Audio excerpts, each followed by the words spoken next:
Mariana Atencio brightened the streets of New York with Venezuelan tambores and her new book, Perfectly You.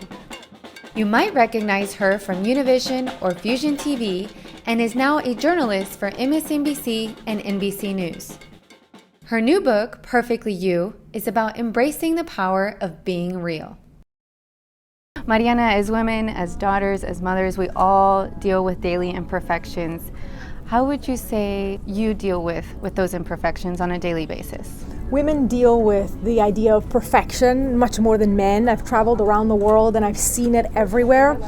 And we tend to want to rise to an ideal that really detracts from our true power, which is why there's one quote in the book that summarizes the message, which is, perfection is not the absence of flaws, but the commitment to give our best to everything we do.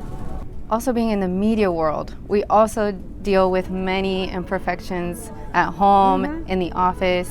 How do you deal with those? So, especially in the media world, as Latinas, we tend to be stereotyped, to be put in a box.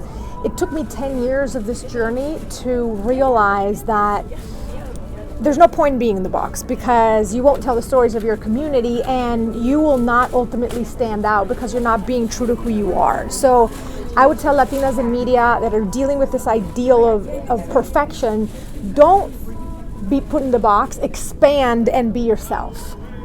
Mariana, what would be your message of inspiration to other women today?